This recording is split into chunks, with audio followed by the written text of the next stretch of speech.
Glória a Deus. Nós estamos caminhando em uma série sobre os atributos de Deus. E hoje eu fiquei designada para falar de um atributo, para mim, um dos mais, às vezes, difíceis e menos falados, que é sobre a ira de Deus.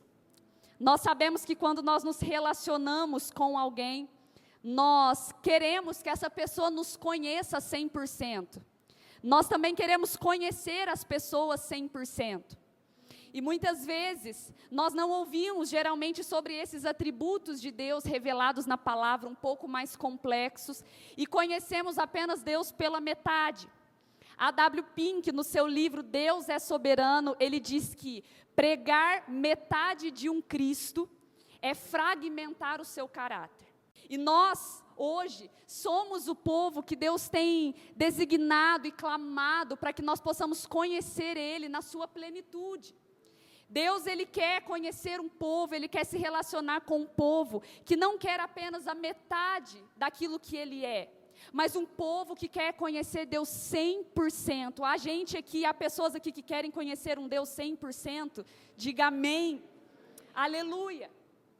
E esse é um dos atributos que talvez durante essa palavra não vai haver muito glória a Deus, muito aleluia. Mas eu gostaria que você olhasse para um lado de perceber que até os atributos e as características de Deus, que de um momento parecem às vezes meio assustador e diferente, são motivos para a gente glorificar a Deus. Porque Deus, Ele é perfeito. Deus, Ele é completamente perfeito, não há uma característica sequer de Deus que vai diminuir a perfeição, a plenitude da presença e do poder de Deus. E hoje, no dia de Santa Ceia, veio a calhar esse tema que diz muito sobre o sacrifício de Cristo na cruz. E eu quero falar com você sobre 4 pontos da ira de Deus. E o primeiro ponto da ira de Deus, lembrando que essa mensagem ela é baseada no livro Pecadores nas Mãos de um Deus Irado, de Jonathan Edwards, e eu gostaria que você abrisse sua mente para entender isso. E a primeira característica é que a ira de Deus, ela é uma reação à santidade de Deus. Nós estamos falando sobre os atributos de Deus. A ira é sinônimo de furor, de raiva, de ódio. E às vezes nós olhamos e pensamos, como um Deus que é amor pode odiar? Como um Deus que é bondade pode se irar? E a ira, ela é uma reação de um dos atributos de Deus, que é a santidade. Quando o pecado e as coisas, principalmente o pecado que fazem Deus se irar, se depara com a santidade de Deus, é onde Deus, Ele acende o seu furor. Deus, Ele não é um Deus passivo. Deus não é um Deus que faz vista grossa para as injustiças que está na humanidade. Deus não é um Deus que faz vista grossa para o pecado. E por que que isso é tão pouco falado hoje? Se você pesquisar no YouTube, você vai achar mais ou menos umas 4, 5, no máximo 6 pregações sobre esse tema. Porque hoje, os atributos de Deus são omitidos em sua parte, principalmente a justiça de Deus. Porque quando nós falamos isso, nós necessariamente precisamos de tomar um rumo na nossa vida. Quando falamos sobre a justiça de Deus, necessariamente causa um desconforto, porque ninguém quer tomar um rumo na vida, no sentido de converter, no sentido de aceitar Jesus. Hoje o mundo, ele não quer engolir um evangelho de transformação. Hoje, se você tenta pregar muitas vezes para um amigo no trabalho, para a sua família, eles falam o quê? Eu já creio em Deus. Pode deixar que eu vou para o céu, que eu já creio em Deus. Porque hoje o evangelho de transformação, ele é omitido para atrair as pessoas. Eu vejo muitas vezes famosos e famosos indo e lotando igrejas, São Paulo, Miami, Estados Unidos. E muitas vezes esses temas não são pregados, não são falados, porque esses temas espantam as pessoas. O evangelho de verdade, o evangelho verdadeiro, ele nos causa e precisa nos causar desconforto. E por isso que nós precisamos falar também sobre o sacrifício, sobre como Deus odeia e não tolera o pecado. Esse é um tema omitido, porque hoje o Deus apresentado é um Deus que tolera o pecado. É um Deus que não tem nada a ver você fazer. É um Deus que tolera a mentira. É um Deus que acha que não vai ter nada a ver, não vai ter problema nenhum você ser casado e olhar para outra mulher. Hoje um Deus que tolera muitas vezes a raiva, o rancor. E diante disso, nós vamos para o segundo tópico. E eu peço para você abrir sua palavra em Deuteronômio 29, do 24 ao 26. E nesse segundo ponto, nós vemos que a ira de Deus, ela é baseada em princípios. O nosso Deus, a ira dele não é aleatória. E Deuteronômio 29, do 24 ao 26, explica onde que a ira de Deus é baseada. E diz assim: todas as nações perguntarão, por que o Senhor fez isso a essa terra? Por que tanta ira e tanto furor? E a resposta será: foi porque esse povo abandonou a aliança do Senhor, o Deus dos seus antepassados. Aliança feita com eles quando os tirou do Egito. Irmãos, aquilo que acende a ira de Deus é a quebra de aliança. Quando você aceitou Jesus, você fez uma aliança com o Pai. Todos os dias, quando nós pecamos, estamos na iniquidade, nós estamos quebrando uma aliança e um princípio de Deus. Quando você aceitou Jesus, você aceitou se converter. Hoje nós falamos que nós somos convertidos.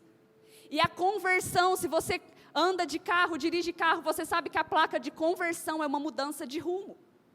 Então, quando você fala, eu me converti a Jesus, necessariamente exige que nós mudemos o rumo da nossa vida.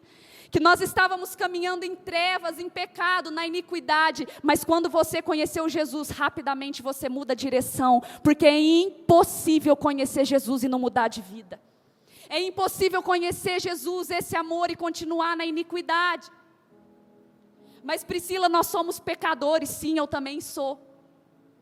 A diferença é que Deus se ira contra a iniquidade. Deixa eu te explicar de uma maneira um pouco prática do que é a iniquidade. Eu e você pecamos, mas o pecado, a palavra inclusive significa erro ao alvo. É como se você estivesse caminhando numa rua, aqui em Franca principalmente, que tem muito buraco. Você está caminhando numa rua, você vê um buraco e você tropeça. No outro dia, quando você vai passar por esse lugar, você sabe que tem um buraco ali. Então o que você faz? Você desvia.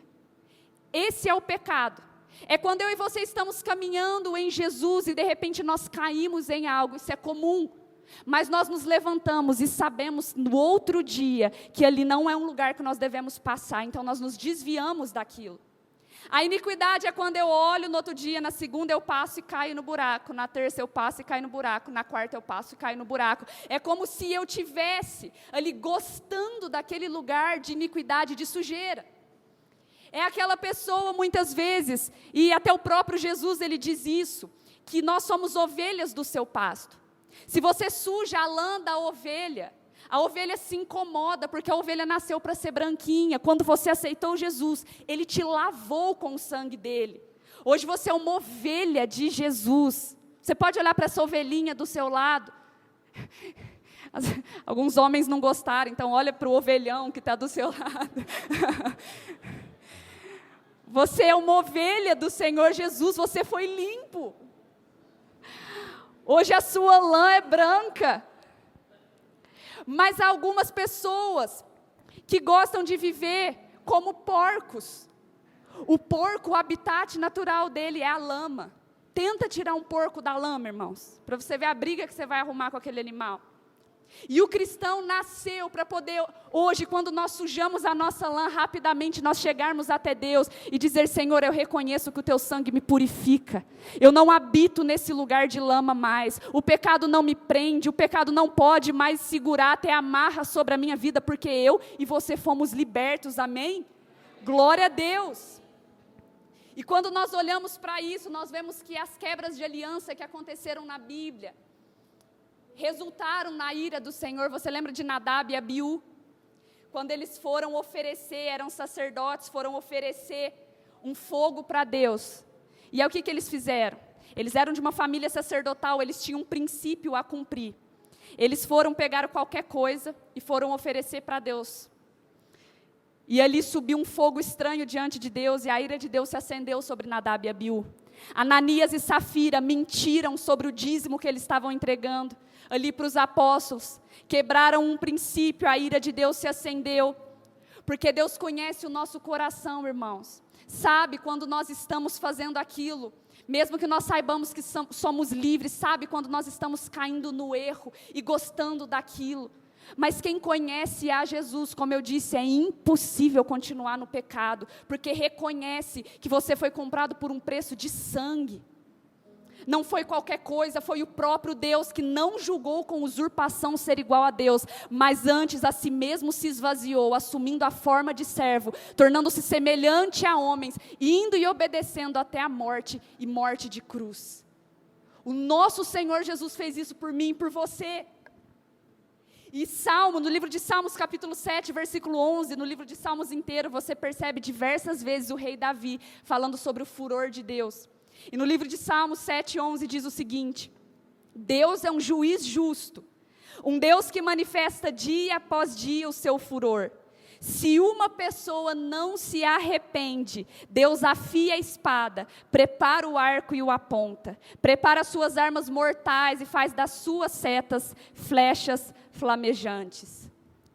O nosso Deus é um Deus que, por ser justiça, Ele precisa odiar o que é mal. Porque senão Ele estaria negando e contradizendo o seu próprio caráter. E o motivo de Deus odiar o pecado já é motivo suficiente para eu e você corrermos dele. Se Deus odeia algo e você serve a Deus, não é motivo suficiente para você odiar o que Deus odeia. Se Deus está dizendo que o pecado acende um furor, o pecado é uma reação em que Deus, Ele não tolera, é a atitude que Deus não tolera. Se isso é o que está escrito na palavra, já não é motivo suficiente para nós corrermos do pecado, para nós olharmos todos os dias de manhã e escolhermos Deus, escolhermos a presença. E aí eu caminho para o terceiro tópico: contra o que e quem Deus se ira. Irmãos, Salmo 5:5 diz o seguinte: os orgulhosos não terão lugar na tua presença, pois odeia todos os que praticam o mal. Tu destrói os mentirosos, o Senhor detesta assassinos e enganadores. Hoje o mundo, ele está cheio de perversidade. Nós vemos hoje, principalmente você morando no Brasil, você sabe que a justiça brasileira é cômica, é engraçada. As pessoas matam e passam uma semana na cadeia. As pessoas estupram, passam 15 dias na cadeia e são liberados. É muito difícil, principalmente para nós, povo brasileiro, entender o que é justiça. Mas a perversidade de Deus, a perversidade do mundo tem subido até Deus como um cheiro podre. O pecado do mundo, os assassinatos, os abusos. Nós temos visto os escândalos acontecendo nos Estados Unidos, no meio da música, descobrindo que atores abusam de crianças, atrizes, cantores. Isso tem subido como um cheiro ruim diante de Deus, mas Deus, como justiça, o sol da justiça, Ele há de brilhar, e nada que chega até Deus, diante dessa perversidade, ficará impune. Porque o nosso Deus não é um Deus passivo, o nosso Deus é um justo juiz sobre a terra. Irmãos, o Deus que você adora, que eu adoro, não olha para a perversidade e fica com medo de governos. A Bíblia diz que Ele levanta, mas Ele também derruba reis. O Deus que eu e você adoramos é um Deus que Ele é tão perfeito no seu caráter, que Ele não se contradiz. Quando Ele diz que Ele é justiça, Ele é justiça. Cabe a você e a mim confiarmos na justiça de Deus, amém? E de tabela, você já faz parte de uma igreja que faz você se lembrar isso todos os dias. Sempre quando você se esquecer, sempre quando você quiser fazer justiça com as próprias mãos, sempre quando você quiser se vingar de algo que aconteceu com você, lembre-se que Ele é o sol da justiça sobre a sua vida, em nome de Jesus. Aleluia! Então nós olhamos para esse panorama, e fica até mais fácil entender, quando nós olhamos e falamos: poxa, se Deus é 100% amor, Deus está agora irado, como que isso pode coexistir? E porque você ama, você precisa odiar. Quer ver um exemplo? Quantos aqui amam crianças? Gostam mesmo de criança? Quase todo mundo. Eu fiz uma declaração hoje de manhã, eu declaro à noite também, que todo mundo que levantou a mão vai ter pelo menos 6 filhos, em nome de Jesus. Eu falei para minha mãe hoje que eu ia dar 5 netinhos para ela e para o meu pai, mas aí me falaram que depois do primeiro eu mudo de ideia. Verdade, pais? Não? Não, a Paty falou que não, então vou manter. Mas, irmãos, que bonitinho que é criança. Hoje eu acho lindo criança, só que eu ainda acho lindo quando é dos outros, porque quando chora a gente dá para a mãe. Mas, se você ama crianças, é natural você odiar a pedofilia. Porque se você ama algo, você precisa odiar aquilo que prejudica, aquilo que condena, aquilo que machuca isso. Se Deus ama o seu povo, se Deus é amor, Ele precisa odiar o pecado. Ele precisa se irar contra o pecado. Irmãos, ou só se você for muito santo em Deus, eu admiro você, ou se você conhecer pessoalmente um pedófilo, você conseguiria ficar tipo, que gracinha.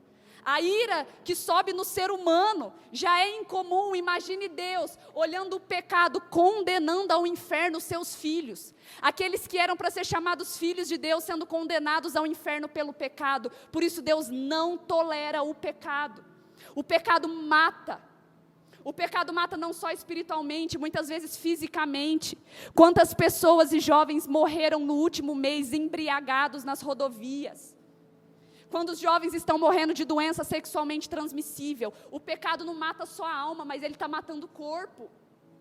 E Deus odeia o pecado porque ele prejudica e condena aqueles que são reféns do pecado.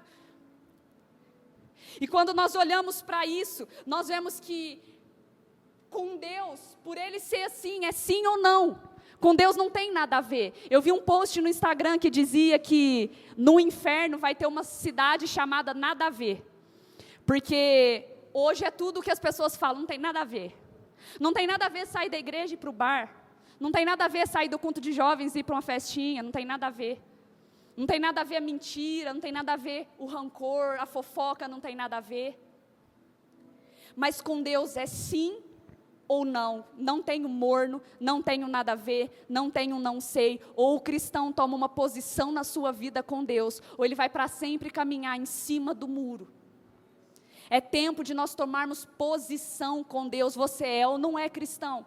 Você entregou ou não entregou sua vida completamente para Jesus? Então posicione-se na sua fé. Irmão, olhe o pecado com nojo. Olhe o pecado como seu maior inimigo. Sabe por quê? Nós temos que temer a Deus. Hoje, quando as pessoas falam de inferno, misericórdia, repreende em nome de Jesus, misericórdia. É um motivo de não falar. Tem gente que fala, vixe, lá embaixo. Precisa ser falado sobre o inferno, porque é a condenação final. Existe sim a eternidade, irmãos. Existe sim o céu e o inferno. Apocalipse às vezes fica meio engavetado, porque as pessoas não querem falar disso agora, porque falta muito tempo afinal para Jesus voltar. Mas e se Jesus voltar hoje para você? Em nome de Jesus, Deus nos livre e guarde, mas nós sabemos que a qualquer momento, isso daqui é carne e osso, isso daqui pode parar de funcionar. E como você vai se apresentar diante de Deus? Como eu vou me apresentar diante de Deus? Sabe o que a palavra diz? Que Deus vai olhar para aqueles que não se arrependeram de suas iniquidades e vai falar, afasta de mim que eu não te conheço. Deus, mas eu ia à igreja todo domingo, mas eu expulsei demônios, eu curei enfermos. Imagina só, irmãos, eu nunca orei por um paralítico, ele levantou. E a palavra diz que vão ter pessoas que vão ter orado por enfermos e eles terem sido curados. Mas Deus vai olhar naquele dia e dizer, eu não te conheço. E se você ler o capítulo que diz isso, vai falar, para aqueles que praticam a iniquidade. Quer saber, vão ter muitos cristãos que não se arrependeram de suas iniquidades, muitas surpresas lá no céu. E eu tenho cuidado da minha vida para eu não olhar para o irmão do lado e falar assim, nossa, fulano tem que arrumar a vida dele. E saber que eu vou prestar contas com Deus. Enquanto muitas vezes você está preocupado com o pecado do outro, chore pelo seu pecado. Coloque a sua vida diante de Deus e fala, Deus, é eu que vou prestar contas contigo. No último dia eu não vou poder chegar lá e falar assim, mas eu era filha da pastora Luísa, Deus. Ela está lá no final da fila, ó. Pode chamar ela lá que eu era boazinha. É eu que vou prestar contas com Deus. É você que vai prestar contas com Deus. Naquele dia, o seu marido não vai poder ser desculpa para a sua iniquidade. Naquele dia, a sua esposa, os filhos, as circunstâncias, aquela pessoa que te machucou, não vai ser desculpa para a iniquidade. Por isso hoje, olhe para a sua vida, quando você tomar a ceia, fala: Senhor, eu me aposso desse sangue que me libertou, eu quero sair desse lugar, eu quero sair, Pai, desse lugar apático, desse lugar estático, e Cristo tem poder para fazer isso. Nós lemos em Mateus 10, 28, um versículo, para mim um dos versículos mais fortes da palavra de Deus, que diz o seguinte: tenha medo dos que querem matar o corpo, eles não podem tocar na alma. Tema somente a Deus, que pode destruir no inferno tanto a alma como o corpo. Ele está falando assim: vocês têm que ter medo, não é de demônio cristão. Tem cristão que não dorme com a perna para fora do cobertor, porque tem medo do diabo puxar o pé. Tem medo do diabo ficar debaixo da cama esperando o irmão você dormir, aí 43 graus de calor em Franco, o irmão com a coberta até aqui, ó. Com medo do diabo. Tem irmão, já fui fazer uma visita, só que não era convertido, de uma amiga, que eu achei que ela tinha acabado de sair de um churrasco, porque eu cheguei na porta da casa dela, estava cheio de sal grosso. Falei: nossa, por onde você vai com churrasco? Que é esse que está tendo agora? Ela falou: não, é para espantar inveja e olho gordo. Sal grosso aqui, mas tinha tanto sal grosso na porta. Se tem crente aqui colocando sal grosso na porta, hoje você vai varrer, amém, aquela porta, em nome de Jesus.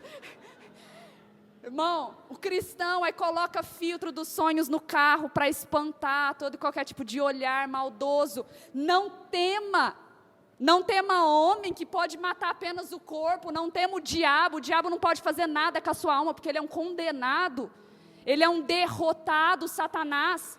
Não tenha medo do mundo espiritual, dos demônios. Claro, nós temos que andar vigilantes, mas não com medo. Mas tem alguém que você tem que temer. O único que é capaz de condenar e de salvar. Tema o justo juiz sobre a terra. Dobrem-se os joelhos, irmãos, nos últimos dias, o diabo vai se dobrar diante da presença de Deus. No último dia, todo joelho se dobrará, toda língua confessará que Ele é o Senhor. Aleluia! Para que ter medo? Sabe? A única preocupação que nós temos que ter: eu estou agradando ao Senhor. Eu estou agradando ao meu Deus. A minha vida sobe como um cheiro suave diante de Deus. Essa é a nossa única preocupação.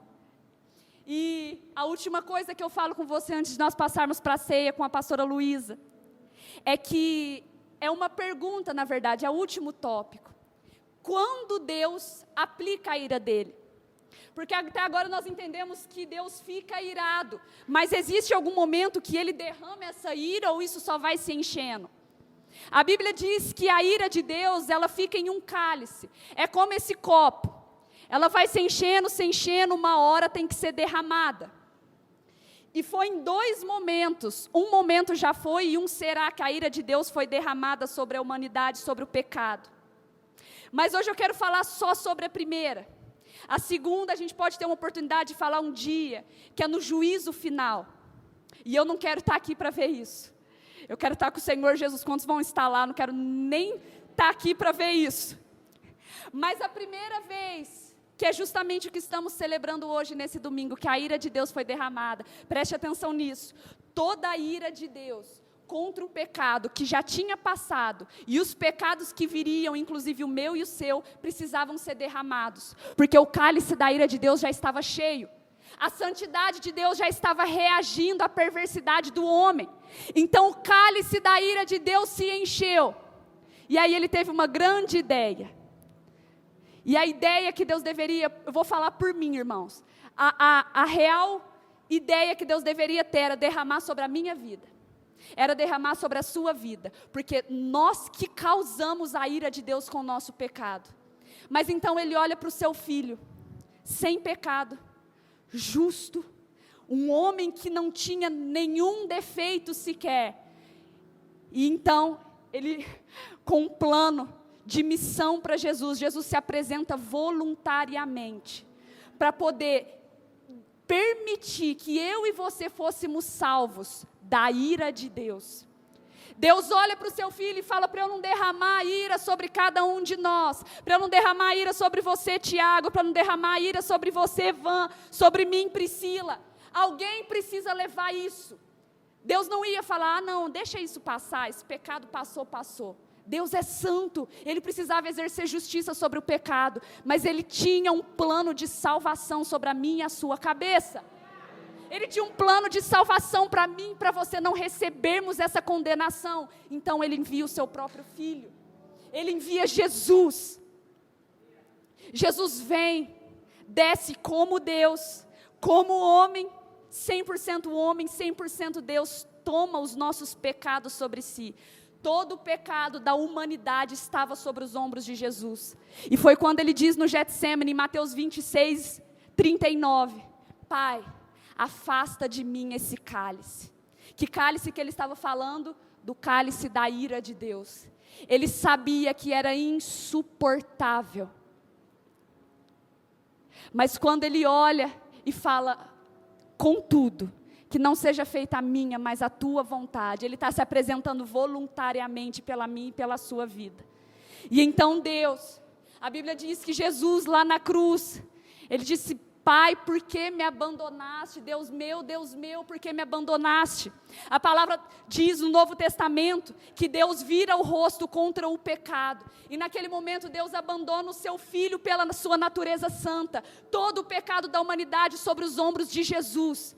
Deus por um momento se afasta do seu Filho pela sua santidade e derrama toda a sua ira sobre o seu Filho. Jesus foi esmagado, crucificado, morto.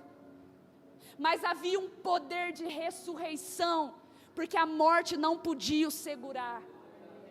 Ele sempre foi, sempre será o Deus, e a morte não o segurou. Então no terceiro dia Ele ressuscitou, e hoje a palavra diz que Ele intercede, é o nosso advogado fiel, intercede pelos nossos pecados. Há um só caminho, uma só verdade e a vida, que é o nosso Senhor Jesus. Aleluia, Senhor Jesus, Ele é o único. Glória a Deus. Nós sabemos que não há nenhum outro caminho, nós sabemos que não há nenhuma outra verdade a não ser Jesus, e por isso que quando nós não aceitamos Jesus, é impossível nós queremos passar a eternidade com Cristo. É por isso que nós precisamos pregar para o mundo, é por isso que nós precisamos pregar para a nossa família, porque não existe salvação se não for por Jesus. Se a pessoa não reconhece Jesus como sacrifício, diante de tudo isso que eu expliquei, como ela poderá ser justificada? Se ela não reconhece a obra da cruz, como então ela poderá passar a eternidade com um Deus, a qual ela não reconhece o sacrifício do seu Filho? Nós precisamos pregar sobre Jesus, sobre o sacrifício de Cristo. Você estando na ceia hoje, você tem a oportunidade de se relembrar, e essa mensagem é para nos lembrarmos que estava sobre nós a condenação, mas hoje não há nenhuma condenação para os que estão em Cristo Jesus, o nosso Senhor. Irmãos, e eu quero encerrar para nós lermos juntos Isaías 53, 4. Leia esses versículos que nós vamos ler com o coração aberto e com gratidão ao nosso Deus, pelo que Ele fez pela minha e pela sua vida. Apesar disso, foram as nossas enfermidades que Ele tomou sobre si. Foram as nossas doenças que pesaram sobre Ele. Pensamos que o seu sofrimento era castigo de Deus, castigo por sua culpa. Foi a sua dor, foi a doença que você passou, foi as crises, a tristeza, tudo estava sobre Jesus. Ele foi ferido por causa de nossa rebeldia, foi esmagado por causa de nossos pecados, sofreu castigo para que fôssemos restaurados, recebeu açoites para que fôssemos curados. Todos nós nos desviamos como ovelhas, deixamos os caminhos de Deus para seguir os nossos caminhos. No entanto, o Senhor fez cair sobre Ele os pecados de todos nós. Ele foi oprimido, humilhado, mas não disse uma palavra. Foi levado como cordeiro para o matadouro, como ovelha muda diante dos tosquiadores, não abriu a boca. Condenado injustamente, foi levado embora. Ninguém se importou de ele morrer sem deixar descendentes, de sua vida ser cortada no meio do caminho. Mas ele foi ferido mortalmente por causa da rebeldia do meu povo. Não havia cometido nenhuma injustiça, jamais havia enganado alguém, ainda assim foi sepultado como criminoso no túmulo de homens. fazia parte do plano de Deus esmagá-lo e causar-lhe dor.